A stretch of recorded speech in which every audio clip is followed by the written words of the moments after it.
Halo para trader, kembali lagi di analisa harian kita Kamis 9 Oktober ya jam 6 pagi. Tembus semuanya ya. Langsung saja mari kita kembali meriset semua area Fibo kita ya, karena ini udah new ATH seperti biasa new ATH, new Fibonacci karena ini sudah memang di luar perkiraan gua. Lihat terbangnya tuh udah nggak ada otaknya ini ya. Ini sudah melebihi dari batas akhir aja pun jauh banget ya. Mau support mana udah terlalu jauh ini. Beuh, bisa 42 udah OTW-nya ya. Memang ada beberapa teman-teman juga di grup Telegram sudah bilang, "Ah, ini bisa ke 42 nih, Bang." Bisa sih ya. Ini kita pantau lagi aja ya. Ini untuk area terakhir kita. Ini terbangnya sih jujur aja sudah di luar prediksi kita gitu. Karena memang sudah ketinggian dan ekonomi memang sekacau itu gitu ya. Sudah semembingungkan itu. Apakah masih mungkin untuk melanjutkan kenaikan ke atas? Dari kelihatannya sih masih mungkin. Tidak ada yang tidak mungkin di gold ya, karena investing.com sudah sekali lagi berkali-kali gue informasikan sudah memberikan sinyal gold kemungkinan akan ke 7.000 di akhir tahun, walaupun itu sangat mana mungkin gitu ya. Sangat membingungkan, tapi ya tidak mungkin seorang penasehat keuangan tuh sembarangan ngomong gitu. Jadi jawabannya hanya satu. Di tanggal 10 nanti yang seperti kita khawatirkan adalah ya US Amerika Serikat berarti resesi, bangkrut dan makin chaos gitu ya. Makin kacau yang gue prediksikan akan banyak demo di seluruh dunia. Walaupun demo sudah terjadi saat ini, tapi makin parah gitu karena ekonomi sekacau itu. Gold sampai ke 4.000 ya.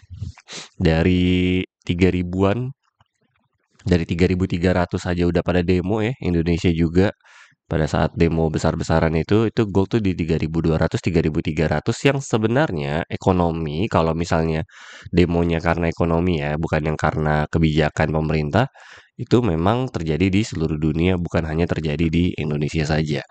Tapi di negara-negara lain juga semuanya sedang demo besar-besaran juga dengan entah kebijakannya, entah ekonominya, macam-macam lah ya. Tapi pada dasarnya kan ya karena ekonomi menyusahkan gitu ya. Karena kebijakannya menyusahkan ekonomi, ekonominya jadi melambat padahal yang sebenarnya terjadi ya memang ekonomi di seluruh dunia terjadi sedang hancur ya. Terbangnya juga ini udah nggak karuan ini. Mari kita lihat di 4 jamnya dulu. 4 jamnya masih naik drastis, nggak ada bantingan sama sekali ya. Jadi ini turunan pun turunan koreksi. Apakah mungkin bisa kembali ke 4.000? Kalau iya ya masih bisa kita cicil baik, bisa tambah muatan karena akhirnya pertama kali minus 50 dari new ATH. Kalau beneran bisa ke 4.000, kalau enggak hati-hati ya. Tapi yang pasti ini sell kayaknya akan kita hilangkan dulu.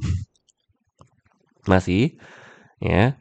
Jadi lebih baik kita cari buy di area bawah. Syukur-syukur kalau dikasih minus 100 dari new ATH gitu.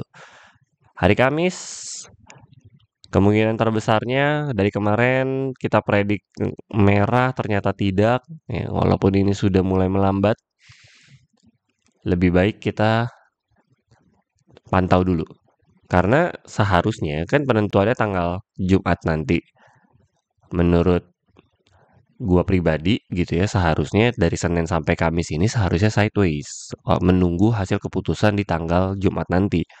Tapi karena ini sudah 3 hari terbang berturut-turut, hari Kamis, apakah mungkin masih terbang? Jadi kita lihat saja nanti di hari ini seperti apa. Kalau ditanya kemungkinan besarnya harusnya sideways lagi masih atau bahkan turun ke area 3850 atau 3850 penurunannya. Tapi sepertinya sulit ya. nggak ada apa-apa turun sampai ke 3850. Kemarin juga tapi Senin sampai Rabu nggak ada apa-apa terbangnya sampai 4050 sih. Ini nggak ada news nih. Ini penerbangan nih hanya karena ekonomi nggak stabil aja. Jadi lebih besar kemungkinan hari ini sideways. Tidak turun, naik masih mungkin, lebih cenderung ke area 4000 sampai 4059 kemungkinan besarnya di area sini. Oke. Ini menurut predik kita ya. Jadi areanya menjadi area sideways sembari kita lihat apakah hari ini ada news atau tidak. Mari kita lihat di Forex Factory. FOMC meetings jam 1, jam 7 tentatif unemployment claim ada ternyata keluar di jam 7-an. Fed share poll akhirnya speak. Ini malam akan menjadi barbar ternyata ya, akan naik turun drastis malam ini. Sembari menunggu bisa kita lihat nggak ya? Takutnya nge-lag. Oh enggak, aman. Tanggal Jumatnya, paginya nggak ada. Kirain Jumat pagi ada FOMC yang menggerakkan. Ternyata tetap nunggu ya. Nunggu NFP-nya juga sama prelim UOM-nya. Ini nggak ditulis sama dia ya. NFP-nya nggak ditulis di sini ya, di Forex Factory ya. Jadi ini di jam 9, tanggal 10-nya itu UOM sama NFP nih yang tertunda di tanggal 3 Oktober. Jadi kemungkinan terbesar masih sideways perkiraan kita. Hanya akan berada di area-area sini saja. Untuk turun sepertinya sudah sulit karena ekonomi memang sedang tidak stabil dan dia kenaikannya di sana. Untuk terbang lagi masih memungkinkan karena tidak ada resisten yang cukup kuat untuk menahan. Tapi kita mendingan cari baik gitu ya. Kalau di area atas tergantung volumenya kuat atau enggak. Kalau kuat kemungkinan bisa jebol, tapi kalau volumenya lemah kemungkinan turun lagi volume transaksinya gitu. Oke, segitu saja analisa hari kita kali ini. Salam cuan.